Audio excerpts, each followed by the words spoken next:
My name is Grace Whitfield. I'm 28 years old, and the last thing my mother ever called me in public was a defect. She said it at my sister's wedding, in a stone ballroom with 200 guests, while I stood there holding a glass of champagne I never asked for.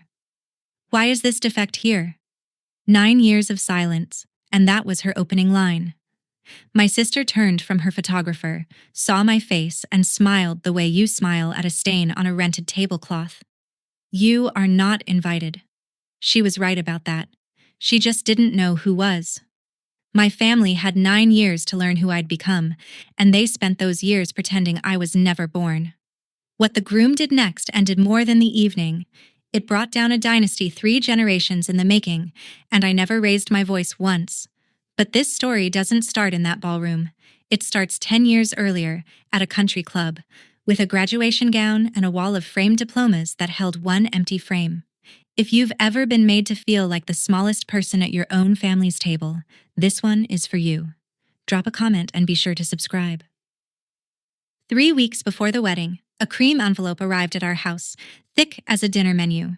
It was addressed to Dr. Daniel Whitfield and Mrs. Grace Whitfield, in calligraphy that cost more than my first month's rent at 19. Daniel's invitations usually mean hospital galas.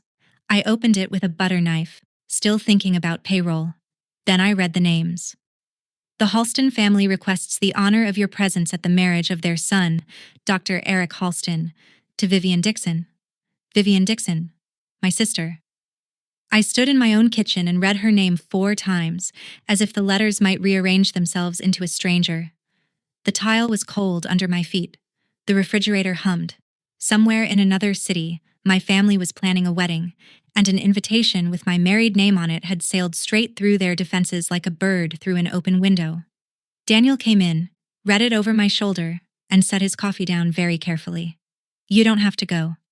I know, I said. That's not the same as not wanting to. He didn't argue. He's a trauma surgeon. He knows the difference between a wound that needs stitches and one that needs air. We made rules together at the kitchen table like it was a board meeting. We would attend the ceremony, sit in the back, congratulate the groom, and leave before the family noticed the temperature drop. I even chose a navy dress, quiet as wallpaper. I thought I was walking in as a stranger with good manners. I was wrong about that in every direction, and the first crack showed up before I'd even finished my first glass of sparkling water. The estate sat on a hill of trimmed vines, all stone arches and chandeliers the size of bathtubs, valets in gray vests, a string quartet warming up under a pergola. My family always did know how to set a stage. Daniel got pulled into a circle of St. Anne's physicians near the bar, which suited me fine. I drifted toward the terrace with my wallpaper dress and a champagne flute a passing waiter had pressed on me, counting the minutes until the ceremony. That's when I heard my mother's voice for the first time in 9 years. It came from the other side of a stone column, bright and lacquered, her hostess voice. 2 families of physicians. Can you imagine the grandchildren? She was saying, and a woman laughed, and then my mother said the thing that took my breath like a door slammed on my hand. Vivian has always been remarkable. Our daughter. Our only child, you understand. We poured everything into her. Our only child. I stood very still behind that column, the way you do when a wasp lands on your arm. I had prepared myself to be the estranged sister, the awkward footnote, the girl who left. I had not prepared to be erased. Erasure is tidier than hatred. It doesn't leave a body, just a blank space where a person used to stand. Somewhere in that crowd my father was wearing a good suit and agreeing with everything. I looked down and realized the champagne in my glass was trembling, and I made my hand stop, because I had learned a long time ago that in front of these people, you never tremble. The quartet started a waltz. Behind me, coming closer through the crowd, was the voice that taught me that lesson. To explain what happened next, I have to show you the hallway I grew up in. In my parents' house, there is a wall, and on that wall hang 11 frames. My grandfather Chase's medical degree, my mother's cardiology board certification, my father's anesthesiology fellowship. Great uncles, cousins, a century of Dixons and Chases in mahogany and glass. We called it the wall, capital W. The way other families say, the lake house. Sunday dinners had a liturgy. My mother would ask each of us what we had achieved that week, and the answers were graded like labs. Vivian, 4 years older than me, always had numbers ready. Class rank, test scores, science fair placements. She was the investment that performed. I was the other kind of child. I could splint a bird's wing and rebandage my grandmother's shin better than the visiting nurse, but I froze in academic competitions and brought home B's that landed on the table like spoiled fruit. My mother never screamed about it. Screaming was for families without standards. She simply adjusted my portion of her attention downward, the way you'd rebalance a portfolio. Looking back, I don't think she was cruel by her own lights. She truly believed the family name was collateral we all borrowed against, and that love was the interest you paid on it. Here's the detail I want you to keep, because it comes back at the end of this story. The summer I turned 14, a 12th frame appeared on the wall, at the bottom, below Vivian's Honor Society certificate. It was empty. When I asked my mother what it was for, she smiled like a loan officer and said it was mine. Pending. Now come to the country club 10 years ago, the week I graduated high school. My mother booked the garden room, which should have been my first warning, because the garden room was for announcements, not celebrations. 22 relatives, white tablecloths, a printed menu. I wore a yellow dress I'd bought with my own money from the pharmacy job, and I remember feeling almost pretty until my aunt looked at me too long and said, "Well, aren't you brave with color?" My graduation was technically the occasion, but the evening had a second act nobody told me about. Between the salad and the entree, my mother stood, touched her glass, and announced that Vivian had been accepted to medical school, top choice, scholarship offer, the whole cathedral. The room rose like it had been rehearsed. My father proposed a toast to the next Dr. Dixon. Someone's husband started talking residency strategy. The waiter, bless him, quietly set my dessert down in front of me while everyone faced the other end of the table. And for a few minutes, I ate chocolate cake alone at my own graduation dinner and told myself this was fine. This was just how the family worked. Vivian's news was genuinely bigger. I had my own plan. A certified nursing assistant course starting in September, then maybe nursing school on my own dime. I'd even printed the brochure. It was folded in my purse like contraband. Then my mother tapped her glass again and said the sentence I can still hear in any quiet room. "And of course," she said, warm as a scalpel, "we should say something about Grace." Every face turned. My mother looked at me the way she looked at an X-ray and smiled. One daughter got the Dixon mind, my mother told 22 relatives, tilting her glass toward Vivian. The other got, well, she let the pause do its work. Pauses were her scalpel too. An ugly high school grad is still a high school grad. We celebrate what there is to celebrate. A few people laughed the way people laugh at a boss's joke, quick and hollow, eyes down. My aunt mouthed something sympathetic at me, which was somehow worse. I sat there with chocolate on my fork and 18 years of training in my spine, and I gave the garden room nothing. No tears, no exit, no scene to remember me by. I finished the cake. It tasted like drywall. Later that night, the family photographer's proofs went up on the mantel, and in the group shot from the club steps, I wasn't in the frame. Not cropped out, composed out. My mother had arranged the rows herself. When I asked about it, she walked me to the wall, tapped the empty 12th frame with one manicured finger, and delivered the family motto like a diagnosis. In this family, love is earned. This frame is waiting. What you put in it is up to you. I said the frame could wait forever then, because I wasn't going to medical school. I said it quietly, but I said it. My mother looked at me for a long moment, and something behind her eyes closed like a till. "Then it will hang empty," she said, "and everyone who visits will know why." She went to bed. I stood in the hallway under a century of other people's achievements until the clock chimed, and then the porch door creaked, and a voice said, "Come sit with me, honey." My grandmother Ruth was sitting on the porch swing in her cardigan, 2 glasses of iced tea already poured, because she always knew. She was my mother's mother, which surprises people. It surprised me too, once I was old enough to do the math on how a woman that warm produced a woman that cold. Ruth had been a nurse for 40 years. Night shifts, wound care, the unglamorous end of medicine, while her husband, the great Dr. Chase, collected the frames that started the wall. "Heard the toast, did you?" she said. It wasn't a question. I sat down, and the swing took my weight like it had been doing since I was 6. Then she did something she'd never done. She unbuckled the old steel watch from her wrist. The nurse's watch. The one with the sweep second hand she'd timed 1,000 pulses by. And she buckled it onto mine. It was still warm. 40 years I wore that, she said. It has seen more people through the worst night of their lives than everyone at that dinner combined. And this watch never once asked anyone their class rank. I laughed and cried at the same time, which is the only kind of crying she permitted on her porch. Grace, she said, listen to me. Nobody earns love, honey. She stopped there, patted my hand, and looked out at the yard like the rest of the sentence lived somewhere in the dark. I'd hear the rest of it eventually, but not for 10 more years, and not from her mouth.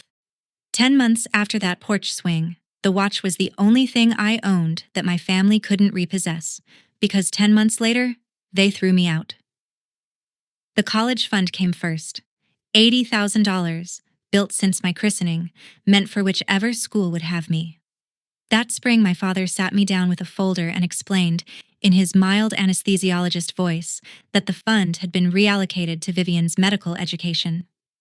An investment goes where the return is, my mother added from the doorway, not unkindly, the way you'd read a weather report.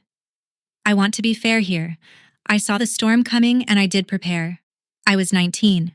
I had opened my own bank account the week after graduation, taken my documents out of my mother's filing cabinet, finished my CNA certification at night, and picked up shifts at a home care agency wiping down walkers and helping strangers shower with dignity. I loved it, which was the unforgivable part. My mother could have survived a daughter who failed toward medicine. She could not survive one who succeeded toward the help. The ultimatum came on a Tuesday in April at the bottom of the stairs, with my father studying his shoes. Quit the agency, retake the entrance exams, resume the family trajectory, or leave the family home. She used those words, family trajectory, like we were a spacecraft. I remember being calm. I had rehearsed for this without admitting it. I packed in 40 minutes, clothes in 2 trash bags, my certification folder, Ruth's watch on my wrist. Nobody helped and nobody stopped me. At the front door, my mother said, "You're choosing to be nobody." And I said, "I'm choosing to be somebody you don't get to grade." And I carried my trash bags down the walk like luggage. The porch light went off before I reached the sidewalk. 9 years later, my mother would stand in a stone hallway and offer me that door back on one condition. But first, she had to call me a defect in front of 200 people. Which brings us back to the ballroom, the champagne I never asked for, and my mother's opening line. "Why is this defect here?" She said it low, the way surgeons swear. Precise, contained, meant only for the sterile field. Up close, she looked expensive and tired. 9 years had silvered her hair and sharpened everything else. Vivian arrived a second later in a cloud of tulle and panic, bouquet gripped like a weapon. "You are not invited," she hissed. "Whatever this is, whatever you want, you will not do this today." I said congratulations. I meant it, mostly, which annoyed her more than anything else I could have engineered. Guests were beginning to angle toward us the way iron filings find a magnet, and my mother felt it before I did. She was always exquisitely tuned to an audience. Her face reorganized itself into hostess warmth. "We'll speak somewhere quieter," she announced, for the benefit of a passing couple, and gestured toward a side room as if she were offering me a tour. The wedding coordinator materialized, sensing weather. Vivian peeled away toward her photographer with one last look that promised consequences, and I went along to the side room, calm as a Sunday, because here is what my family did not understand yet.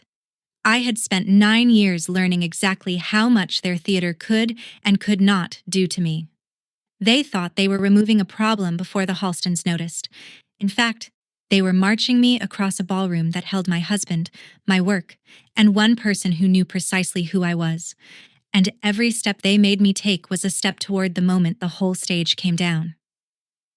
The side room smelled like lilies and floor wax. My father was already there, which told me the play had been cast before the curtain.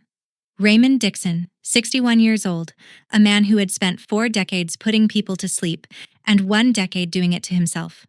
For 9 years, I had told myself a small bedtime story about my father, that he was the gentle one, the hostage, that somewhere under the good suit he had missed me. He looked at me now, first time since the trash bags, and here is the whole of what he said. Use the kitchen door. There's a service corridor behind the kitchen. Don't make your mother repeat herself. Not, how are you? Not, you look well. Not even my name. I waited for the rest, the flicker, the folded $20 bill of affection he might slip me when she wasn't looking. Nothing came. And I finally understood something it had taken me 9 years and 1 sentence to learn. His silence had never been a hostage's silence. It was a shareholder's. He had voted with her at every meeting. He'd simply let her read the minutes. Something in my chest that had been propped open since I was 19 quietly shut, and it didn't even hurt the way I'd budgeted for. No, I said. He blinked. No? As if the word were new to him, and in that house, maybe it was. I came through this family's front door once already with everything I owned in trash bags, I said. I will never again leave anywhere through the back. My phone buzzed against my hip. A text from Daniel, 3 rooms away, oblivious and about to be extremely relevant. Eric's asking where you went. He wants to introduce you to his mother. The groom can wait a moment because the 9 years come first, and the 9 years started with night shifts. My first client after they threw me out was a retired machinist named Mr. Alger, 84, hands like tree roots, a man who had rebuilt engines his whole life and now couldn't manage a shirt button. The agency paid me $11 an hour to be his hands. I learned to shave a face that flinched, to time medications by Ruth's watch, to listen to the same war story with fresh attention because for him, it was fresh every night. My family called this work wiping strangers. Here's what it actually was. I held a man's dignity in my 2 hands for 8 hours a night, and I never once dropped it. Try that with a scalpel. I slept in a studio apartment above a laundromat and kept a spiral notebook of everything the agency did wrong: missed handoffs, double-booked aides, families left waiting by a phone that rang out. Not out of spite. Out of the same instinct that made me rebandage my grandmother's shin as a kid. When care is done badly, my hands itch. I learned more about dignity from a man who couldn't button his shirt than from 3 generations of framed diplomas, and I learned something else too. Something the wall never taught anyone. The medical world my family ruled from operating rooms actually runs at the street level, on people like me. Hospitals can't discharge without us. Doctors' own mothers need us. It is a whole economy of showing up. I was 19, then 20, then 22, saving every spare dollar in a coffee can like a depression grandmother. And then, the fall I turned 23, my actual grandmother's phone went silent. Ruth had a stroke on a Thursday in October, the fall I was 23. I found out 2 days late, from her neighbor, because no one in my family called me. By then she was in a hospice with visiting hours and a visitor list, and the list was managed by her medical power of attorney, my mother. I did everything a person can lawfully do. I called the front desk daily. I sent my name in writing. I drove 2.5 hours on my day off and stood at the reception counter in my scrubs while a kind woman with terrible news in her eyes checked a clipboard and said, "Immediate family only, and I'm sorry, but you're not on the list." I was her granddaughter. I was also, on paper, nobody, and paper was my mother's home field. I sat in my car in that parking lot for a long time, close enough to see which window might be hers. 11 days later, Ruth died. I learned about the funeral from the same neighbor after it was over. There is a specific kind of quiet that follows a grief you weren't permitted to attend. It moves into your apartment and pays no rent. But Ruth, being Ruth, had gotten one thing past the clipboard. A week before the stroke, she had left me a voicemail, 41 seconds long. I know it's 41 seconds because the screen says so, not because I'd ever heard it end. I pressed play the night I learned she was gone, got 12 seconds in. "Gracie, it's your grandmother. Don't you dare delete this." And my thumb hit stop like a reflex, because her voice was alive and I wasn't ready for the past tense. I kept that voicemail for 5 years. 5 years. And I never once let it finish. Grief either buries you or it pours a foundation. 6 months after we lost Ruth, I took $12,000 out of the coffee can and the credit union, rented a 2-room office that shared a wall with a dance studio, and started my own home care agency. I named it Brightwater, for no family reason at all. I just wanted a name that sounded like the opposite of a hallway full of frames. My hiring policy was one sentence long: hire the ones who show up. I took the notebook of everything my old agency did wrong and turned every line into a rule. Aides got real wages and backup coverage. Families got a call back within the hour. Every hour I was awake. My first contract was a small one. A hospital discharge planner who was desperate on a Friday afternoon and out of options, which is the only way anyone gives a 23-year-old a chance. We didn't lose a client for 2 years. Word travels fast in the showing up economy. 5 years later, Brightwater had 340 caregivers across 3 states, and I had a title I still can't say without hearing my own younger self laugh: founder and president. If you're watching this while you build something of your own in a 2-room office somewhere, while everyone who shares your last name calls it a phase, I want you to pause and hear me say it plainly. The people who wouldn't give you a seat are not the audience you're building for. Subscribe if you want the rest of this story, because the next phone call changed my name. One Tuesday, a hospital called about a patient nobody else would take, and the doctor on the line had a voice I'd end up hearing every morning for the rest of my life. Back at the estate, I didn't go to the kitchen door and I didn't go back to the ballroom. Not yet. I found the rock garden behind the terrace where the caterer's clatter faded into hedges, and I sat on a cold stone bench in my navy dress with my phone in my hand. You already know what file I opened. Grandma Ruth. 41 seconds. Saved through 5 phone upgrades, backed up in 3 places, listened to 100 times, and finished exactly never. I pressed play. Gracie, it's your grandmother. Don't you dare delete this. Her voice, papery and amused, the porch swing practically audible behind it. 12 seconds in, right on schedule. And I need you to hear this, honey, because nobody ever told your mother. Stop. My thumb. That coward. That loyal bodyguard. I sat there with my pulse ticking against Ruth's watch and her sentence cut off in the middle, the way it had been cut off for 5 years, and I asked myself what I was actually doing at this wedding. I could dodge the family, slip out after cake, keep the peace at a party I had every legal right to attend. Or I could sit where my name card said I sat, in a room they'd built on my erasure, and let whatever was true be true in public.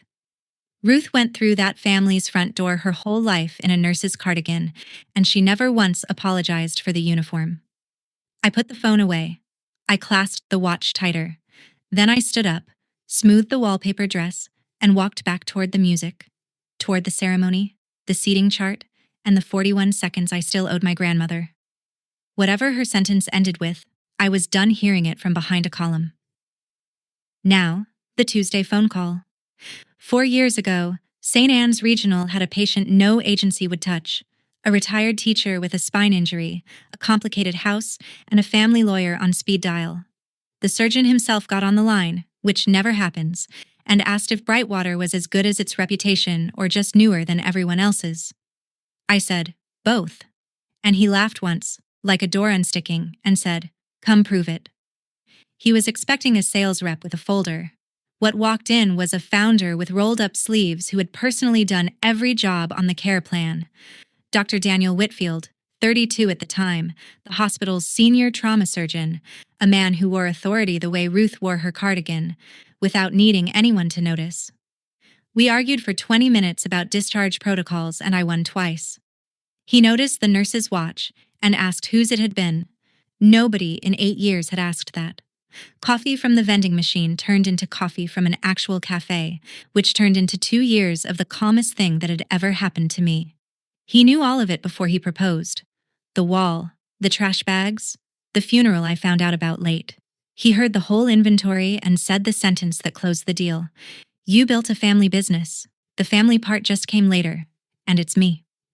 We married in his mother's backyard when I was 26. 30 guests, a barbecue, Mr. Alger's granddaughter playing the fiddle. I took his name gladly. Dixon had only ever been a debt. But 2 weeks before that backyard wedding, I did one last old-fashioned thing. I mailed an invitation to my parents' house. You can probably guess what happened. You'd only be half right. The envelope came back 13 days later, and here's the half you might not guess.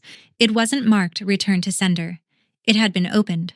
Someone had slit it cleanly, read the invitation, my name, Daniel's name, the date, the backyard, then resealed it in a fresh envelope, addressed in my mother's surgical handwriting, and mailed it back like a rejected insurance claim. On the back of my own invitation, one line, blue ink. Don't embarrass yourself.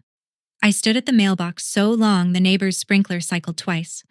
Daniel found me there and read it, and I watched a man who reduces shattered pelvises for a living go very still. We could just be happy, he said finally, loudly. It's excellent revenge. I laughed, and I married him, and I was happy. I want that on the record. But I also kept the envelope. I put it in the cedar box with Ruth's Watch's original band, and every December after that I still mailed my parents a Christmas card. Plain ones. No photo. Signed Grace. Never answered. Never returned. Just swallowed by the same mailbox that had spat back my wedding. Daniel never told me to stop. He just watched me do it each year with the expression he wears reading a scan he doesn't like. I told myself the cards were closure, a habit, postage stamp charity. The truth is simpler, and I can say it now. Some part of me was still standing at the bottom of the wall, holding my achievements up toward the empty frame, waiting for someone to hang one. That part of me RSVP'd yes to my sister's wedding before the rest of me had finished reading the invitation. And that part of me was about to get an answer, the final one. From 3 people at once, in front of 200 witnesses, on the most expensive stage my family ever built. One more piece, and then the dominoes are all standing. 2 years ago, St. Anne's came to Brightwater with a proposal. The hospital wanted to launch a geriatric medicine fellowship, training young doctors to actually understand aging patients, and they needed a founding sponsor. The board expected me to negotiate the naming rights. That's what sponsors buy. I had one condition, and it wasn't my name. It would be called the Ruth Chase Fellowship, after a nurse who worked 40 years of nights and never got a frame on anybody's wall. And my name would appear nowhere, not in the press release, not on the plaque, not at the annual dinner. The development office thought I was being modest. Daniel knew better and signed the papers with me anyway, listed simply as a physician liaison. I told myself it was privacy. Standing where I stand now, I'll tell you the truer thing. I was still building a case file for a jury that was never going to convene. Some invisible day in some invisible court, the family would finally see everything. The company, the fellowship, Ruth's name restored. And they would understand what they had thrown out. And they would come to me. Quiet auditioning is still auditioning. I just did mine anonymously, which let me call it dignity. The first Ruth Chase Fellow was selected that spring from 40 applicants. A young internist with good hands and better manners, the kind of doctor who calls the caregivers by name. He wrote me a thank you letter through the foundation without knowing who I was. His name was Eric Halston. I funded a stranger's future and told no one. And this spring, that stranger sent me an invitation to his wedding, because that stranger was marrying my sister. The ceremony itself was beautiful, the way hotel lobbies are beautiful. I sat in the last row of white chairs with Daniel's hand over mine and watched my sister marry a man I had accidentally helped create. Vivian looked genuinely lovely. I'll give the record that much. And she delivered her vows the way she'd delivered valedictorian remarks. Flawless, timed, slightly laminated. She promised Eric honesty in all things, and 200 people sighed, and my water went down wrong. It was during the recessional that my professional brain, the one that audits care plans for what's missing, started itemizing this wedding the same way. Item. The bride was supposedly a dermatologist about to open her own practice, yet in a garden full of physicians, not one guest on her side was introduced as her colleague. Item. Her practice had a grand opening this fall, per my eavesdropping, yet no one could name the neighborhood. Item. My mother steered every conversation about Vivian's career backward, into her residency years, the way you'd steer guests away from a room with water damage. Item. Whenever anyone asked Vivian a direct medical question, and doctors at weddings ask constantly, my mother materialized like security and answered for her, charmingly, every time. Any one of those is nothing. A pattern of them is a chart with pages missing, and I had spent 9 years learning that when this family curates a story that carefully, somebody is bleeding under the gown. I didn't know what yet. I want that on the record too. Walking into that reception, I still knew nothing for certain. Then we found our table. Table 2. Groom's side, family adjacent engraved place cards, Dr. and Mrs. Whitfield. And across the ballroom, my mother picked up the seating chart. I watched my mother read the seating chart the way you'd watch someone find a lump. Her finger traveled down the calligraphy, stopped at table 2, and for half a second, I will treasure this half second into old age, Dr. Lorraine Dixon lost control of her own face. Table 2 was sacred geography, groom's honored guests, close enough to the head table to share a breadbasket. You do not sit strangers there, and you certainly do not sit defects. She looked from the chart to me, to Daniel, measuring him now. The good suit, the surgeon's posture, the St. Anne's colleagues who kept stopping by our table to pay respects. And I could see the machinery grinding behind her eyes. She didn't know who Whitfield was. That was the delicious, terrifying center of it. For 9 years, she hadn't wondered about me even once, and now the answer was seated at table 2 under engraved calligraphy, and she couldn't ask anyone without revealing she didn't know. Vivian was faster. Brides always know their own seating chart. I watched her cross the parquet in her enormous dress, lean over the place cards, and go the color of the tablecloth. She looked at me, then toward the head table where Eric was laughing with his groomsmen, then back at me, and her lips shaped a silent word, I'll let you imagine. My mother appeared at her elbow, and the two of them held a summit behind a floral arrangement, all smiles for the room, hissing like a kettle up close. They had a problem with no playbook. They could not remove me without explaining me. And while they conferred, a silver-haired woman in blue silk was walking toward table 2 with her hand already extended. The groom's mother. Grace Whitfield, said Dr. Susan Halston, chief of medicine, mother of the groom, in the tone women of consequence use for each other. Finally, Eric talks about Brightwater like it's a teaching hospital, and Daniel, we've been trying to poach your husband for years, you know, gave up gracefully. Up close, she had smart eyes and a jaw you'd want on your side in a budget meeting. I liked her immediately, which complicated everything. We talked care transitions for a minute. She was one of the physicians who actually understood what happens to patients after the discharge paperwork. And then she tilted her head with genuine, innocent curiosity and asked the question. So, how do you know our Vivian? Understand what was being handed to me. One honest sentence. She's my sister. Ask her why you've never heard of me. And I could have detonated the marriage, the merger, my mother's entire cathedral, right there between the salad course and the band's first set, with the groom's own mother holding the plunger. 9 years of trash bags and returned envelopes leaned in to watch what I'd do. I took a breath, and I chose the smallest true thing in the room. We grew up in the same town, I said. Small world, said Susan Halston, pleasantly, but she was a diagnostician at the top of her field, and I watched one eyebrow file something away.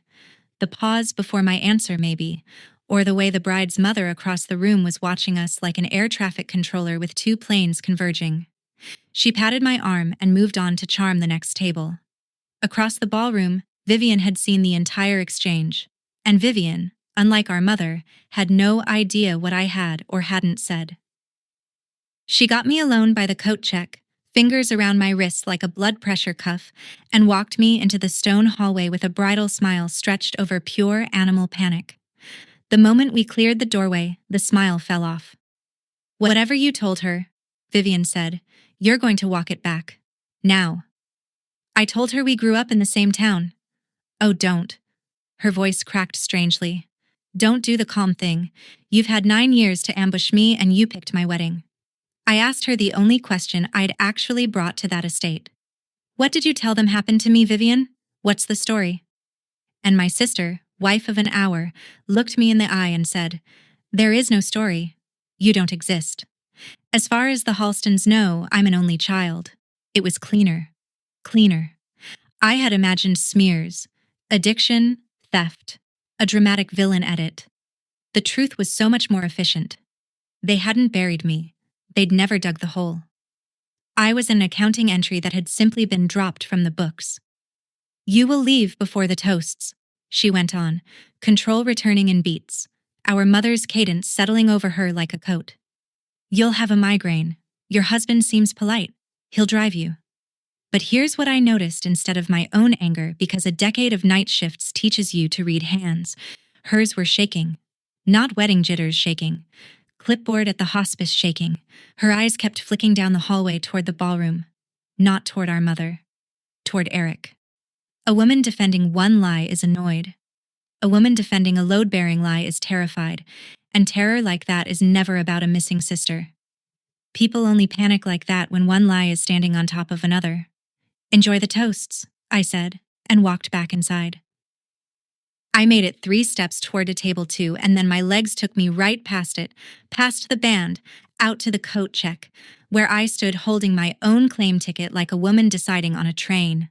Because here is the arithmetic I did in that alcove. I had come to this wedding carrying one specific shameful hope, that 9 years might have loosened something, that a door might sit ajar. I now had my answer in writing.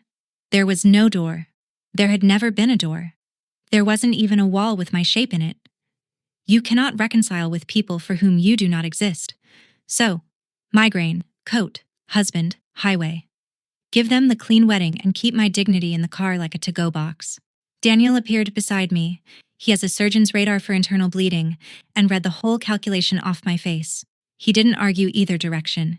He just said, "Say the word," and held out his hand for the ticket. That's when Ruth's watch caught on my sleeve. The clasp, worn soft by 40 years of her wrist and 10 of mine, snagged the navy fabric and sat there glinting under the coat check lamp. And I thought about a woman who walked through the Dixon family's front door for 6 decades in a nurse's cardigan, outranked by everyone at the table and outclassed by none of them, and who never once used the service entrance her son-in-law kept suggesting. If you're still with me, stay close now.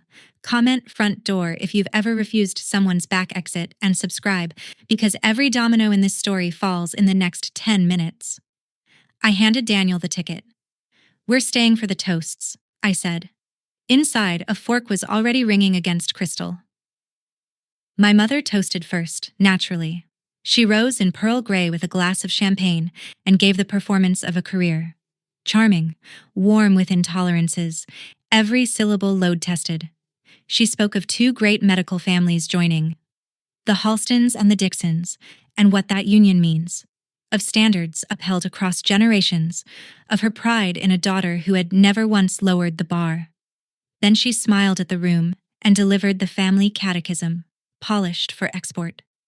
People ask how our family produces what it produces. The answer is simple. Everything in this family is earned, our name most of all. Nothing is given away free at our table.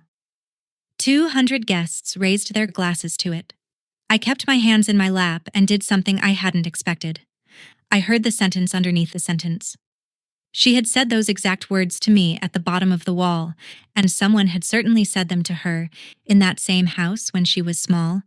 A grandfather I'd never met, the great Dr. Chase, who Ruth once told me graded his daughter's posture at Sunday dinner. My mother wasn't quoting herself. She was reciting. Standing there in pearl gray at the top of her world, she was still the girl reporting her class rank to a man with a ledger where his lap should have been, and for exactly one breath I felt the vertigo of pity before I put it down. You can understand a system and still refuse to bow to it. Ruth taught me both halves of that. The room drank. The band played 8 bars. And then the MC said the sentence that ended the world as my family had built it. And now, a few words from the groom. Eric stood up holding notes. Eric Halston gave the kind of toast that reminds you some people are simply good, and that good people are the most dangerous thing you can invite to a performance. He thanked his parents. He thanked his bride, glowing at his elbow. And then he set down his notes and went off script, because he wanted, he said, to thank the 2 people who made him the doctor standing here tonight. The first is my mentor. He taught me that trauma surgery is mostly showing up and showing up again. Dr. Daniel Whitfield, table 2. Applause. Every Dixon head in the ballroom rotated toward our table like gun turrets. My mother's glass stopped an inch from her lips and did not move again. The second, Eric said, I only get to thank because she's finally in a room with me. I trained on a fellowship that paid my salary, my research, all of it. Named for a nurse, Ruth Chase, who worked 4 decades of night shifts. The founder who endowed it wouldn't let the hospital print her name. No plaque, no gala, nothing. It took me 2 years and one indiscreet mentor to find out who she was. He smiled the best man smile of a man giving someone their due, with no earthly idea what he was standing on. She built a company from nothing at 23, and half our discharges would collapse without her, and she's sitting next to my mentor because she married him. Grace Whitfield. Would you stand? Ruth Chase was her grandmother. The applause started warm and confused, 200 people turning in their chairs. I stood, because you stand when a good man asks. And in the corner of my eye, in pearl gray, my mother rose out of her chair too, not to applaud. Her face had gone the gray of old snow, and her mouth was already forming a word. What my mother said, into a ballroom that had just heard the words Ruth Chase was her grandmother, was, "There's been a mix-up." She said it with a hostess laugh bolted on top. Grace is a distant relation, a complicated situation, not for tonight. And Vivian, my poised, laminated sister, chose that exact moment to lose 9 years of message discipline in a single blurt. "You are not invited." She said it at volume, past the microphone's edge, into 200 held breaths. The silence afterward had texture. Eric turned to his bride slowly, the way you turn in a house where something has just broken upstairs. "Not invited?" he said. "I invited her. Vivian. This is the woman who paid for my fellowship. This is my mentor's wife. Her grandmother's name is on my diploma wall." His voice didn't rise. It clarified, which was worse. "How dare you, either of you? Do you have any idea who this woman is? This woman is the reason I'm standing here a doctor. This woman is..." And my mother, seeing the structure coming down, made her final error. She reached for rank. "Eric, dear, this is a family matter." "Which family?" said Eric Halston quietly in front of both of them. You could hear the chandelier hum. 200 guests, surgeons, board members, the entire ecosystem my parents had spent 40 years performing for. Looked from the bride, to her mother, to the woman at table 2 they had been told, in 100 small curated ways all evening, did not exist. I hadn't said a word since congratulations. I stood there with my hand resting on Ruth's watch and let the arithmetic happen on other people's faces. It was Susan Halston who finished it. She rose from the head table without hurry, blue silk and 40 years of chairing difficult meetings, and looked at my sister with the stillness of a diagnosis arriving. "Vivian," she said, "you told us you were an only child." Nobody answered her. That was the answer. Vivian stood in her enormous dress with her bouquet hand empty, opening and closing her mouth, and my mother performed the last maneuver in the playbook, the pivot to intimacy. She crossed to me through the frozen tables, took my forearm with both hands like we did this all the time, and said, at a volume calibrated to reach exactly the first 3 rows, "Grace, darling, we'll discuss family matters privately. This is a wedding." Darling, 9 years, a returned invitation, a hospice clipboard with my name missing, and I had graduated to darling in under a minute, because now there were witnesses worth performing for. And looking at her, this brilliant, exhausted woman gripping my arm like a railing, I felt the strangest thing rise in me. Not rage, recognition. She still believed the story could be managed. She had no idea the manuscript had left the building. So I smiled at my mother, the way you smile at someone talking loudly on a train about a stop they've already missed, and I said it, gently, once, loud enough for only the first 3 rows, and the microphone she'd forgotten was live behind her. "You have no idea, do you?" She blinked. "About what?" "About anything after April," I said, and lifted her hands off my arm the way I used to lift Mr. Alger's, firmly, kindly, without negotiation. I did not list my company. I did not say the word president, or mention 340 employees, or explain the fellowship. The resume was the one weapon I had sworn never to reach for in front of them, because the moment I argued my worth, I was back at the bottom of the wall holding papers up at an empty frame. Instead, I turned to Susan Halston and said, "Excuse me for a moment. This dress needs some air. And I walked toward the terrace doors with my spine perfectly straight, and my mother followed me. She caught me in the stone corridor between the ballroom and the terrace, where the band's waltz came through the wall like weather. And here, my mother did the only genuinely surprising thing she'd done in 9 years. She dropped the performance. No audience, no hostess lacquer. Just a 58-year-old woman in pearl gray, with her back to a limestone wall, breathing like the air had gotten expensive. "All right," she said.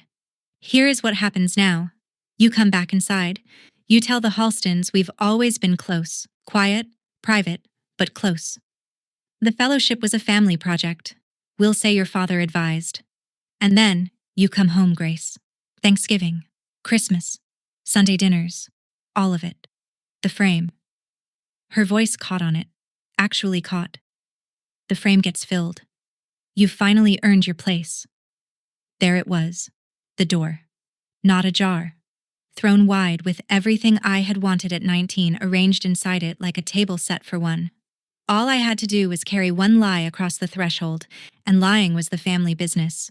They'd trained me for it my whole childhood. I'd simply refused the apprenticeship. I looked at her hands while I let the offer hang. They were trembling. The fine, relentless tremor she'd hidden under crossed arms all evening, the tremor that had ended her surgical career years ago, a failure she'd outrun by becoming the family's judge instead of its performer.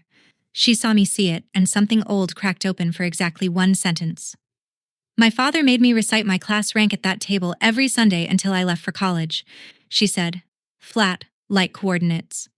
"I gave you a family that keeps score because it is the only kind I was ever given, and it worked. Look at Vivian." We both heard it at the same time. The "it worked," floating over a ballroom where Vivian's marriage was currently entering cardiac arrest. Her armor came back down like a curtain. "Well," she said, "the Halstons are waiting." I looked down at Ruth's watch. 41 seconds of unfinished sentence sitting in my clutch beside it, and I smiled. I walked back into that ballroom ahead of my mother, and I know exactly what she believed my posture meant, because she straightened her own and followed me in like a producer trailing her star. The room had not moved on. Rooms don't, when the bride's family is on fire. They just eat cake quieter. Susan Halston stood near the head table with Eric, and when I approached, the last conversations died out politely, and she asked me the question straight, physician to physician, in front of both families and God and the wedding videographer. "Grace, before anything else is said tonight, is it true? Were you part of this family?" My mother arrived at my shoulder. I could feel the script she'd handed me radiating off her. Always close, quiet, private, a family project. One sentence, and the door stood open behind me with the holidays inside. And I heard Ruth on the porch swing, clear as the night she said it. "Nobody earns love, honey." And I finally understood the assignment of my whole adult life, not to win the argument, to leave the courtroom.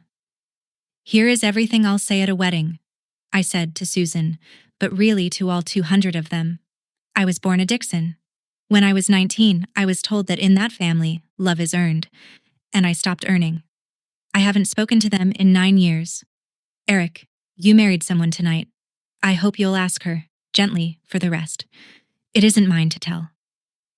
That last line cost me more than anything else in this story, because I had the rest. I'd read Vivian's shaking hands in the hallway. One sentence of speculation from me and her whole laminated life would have been opened on the table like a chart. Every night shift year of me wanted it. I left it. It was hers to drop. And mercy, it turns out, is the only revenge that leaves your own hands clean.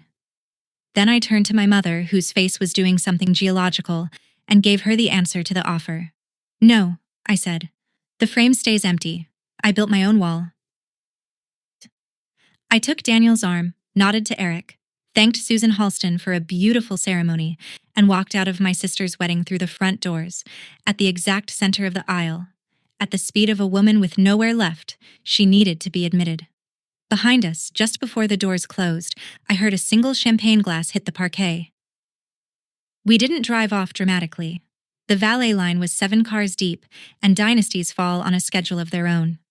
So we walked out past the lit fountain to the far end of the terrace, and stood in the cold spring dark with the party glowing gold behind the glass, and my hands started shaking. The honest kind, the kind you've earned. Daniel put his jacket over my shoulders and asked nothing. I took out my phone. You know the file. Grandma Ruth, 41 seconds. I pressed play, and for the first time in 5 years, when her voice reached the 12th second, my thumb stayed down at my side where it belonged. And I need you to hear this, honey, because nobody ever told your mother, so she never learned how to say it to you, and somebody in this family has to go first. A breath on the line, the porch swing creaking somewhere under it. Nobody earns love, honey. Love is the thing they can't bill you for. Whatever they do with that silly wall, you were never the empty frame, Gracie. You were the whole wall, and the house it holds up. And don't you dare wait for people with ledgers to tell you what you're worth. Come see me Sunday. Bring nothing. Click. 41 seconds. 5 years to walk 12 seconds. I cried then. The only time in this whole story, so let the record show it happened on a terrace, in my husband's jacket, with my grandmother's watch ticking against my wrist like a second heart. Not for the family I'd lost. You can't lose what was never issued to you. For the woman who'd gone first, and for the 19-year-old at the mailbox who could have used those 41 seconds a little sooner. When it was done, I did one small housekeeping thing. I opened my drafts folder, found the Christmas card list with my parents' address sitting at the top where it had sat for 9 Decembers, and deleted the entry. Then we went home. The dynasty spent the next 6 weeks collapsing without any help from me. Here's what the collapse looked like from a respectful distance. The Halstons did what careful families do after a wedding with a surprise sister in it. They went back and checked the chart. The dermatology practice with the fall grand opening had no lease, no license on file, no fall. Vivian's residency, it turned out, had ended halfway through her second year. Not paused, ended. And the years since had been a med spa job wrapped in our mother's narration. She had a diploma.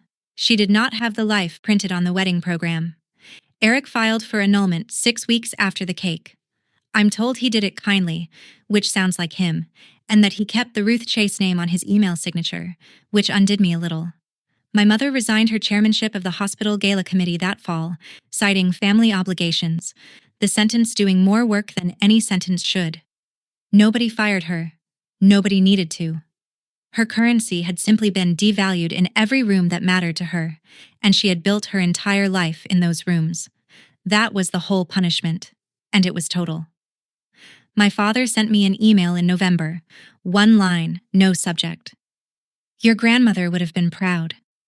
I read it maybe 30 times. I never answered it, and both of those facts are true at once, and I've stopped needing them to fight. And the wall still hangs, 11 frames and one empty, in a hallway 2.5 hours from my kitchen. Nobody took it down. Systems like that don't come down. They just lose jurisdiction. One escaped person at a time. It no longer reaches me. That's not the same as gone, and I've made my peace with the difference. 6 months later, on an ordinary Sunday, I looked down my own dinner table and took inventory the way Ruth used to count pulses. Unhurried, thorough, grateful. Daniel at the far end, arguing playoff brackets with Mr. Alger's granddaughter. 3 of my original caregivers, the ones who showed up before Brightwater could afford to pay them what they were worth. My first client's widow, who brings a pie nobody asks her to bring and everybody finishes. And Eric Halston, still a Ruth Chase fellow, still family somehow, the one thing I salvaged from that wedding without meaning to. Telling a story, with his fork in the air. On the wall of our dining room there are 11 frames too. I counted them one night and laughed until Daniel came to check on me. Ours hold a fiddle recital, a fishing boat, a coffee can, 2 wedding photos from a backyard, and a nurse in her cardigan on a porch swing, mid-sentence, saying something the camera couldn't keep. Not one certificate. The watch was on my wrist, where it stays. The voicemail is still on my phone, and these days I can play it all the way through while the potatoes boil. If a family ever made you audition for a seat at their table, hear this. Love that has to be earned was never love. It was a job with no wages, and you are allowed to quit a job, and the table you build afterward will hold every person your old chairs never fit. That's my story. One empty frame, one nurse's watch, and a voicemail that took me 5 years to finish. If someone has ever made you feel like you had to earn your place at their table, take this as your sign to start building your own. Share this video with someone who needs that permission today. Drop a comment telling me about your table, hit subscribe, and I'll see you in the next one.